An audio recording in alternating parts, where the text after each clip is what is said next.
नमस्कार, जय सियाराम। चैनल में सब गोटा के स्वागत करे छी। आई हम बनेलू हैं चहटगर खूब आलू के सरसों मिरचाई वाला सब्जी।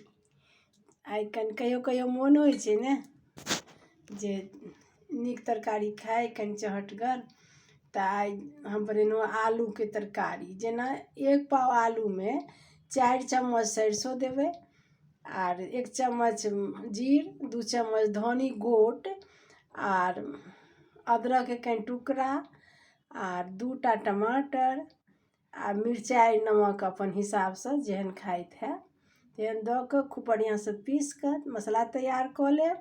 तकर बाद आलू के अपन हिसाब से काट के और राई और हींग के फोरन ध के खूब लाल का आलू के भूज के आ फिर मसाला के खूब लाल क के भूज के आ तकर बाद पानी दे देवे और जेहन खाइत होय लटपट नीक होय छै। एना जेसी झोरगर खाइत होय या जेहन खाइत होय तेन हिसाब से बनाए।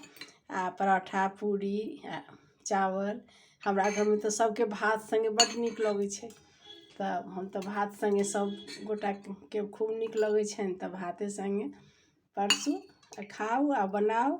हमार चैनल के कमेंट सब्सक्राइब जरूर कर देवे आ कमेंट भी जरूर करब जे केहन लागल।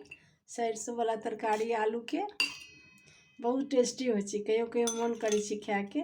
एमे प्याज हम नहीं दै छी, प्याज देला से कनी मिठास स्वाद भए छै, ते सरसों वाला तरकारी में लहसुन दियो और खाइत होय तो आ नहीं तो ओहुना बड़ नीक बने छै आ प्याज के जरूरत नहीं छै। बनाओ आ खाओ आ खा के बताओ। जय सिया राम, हर हर महादेव।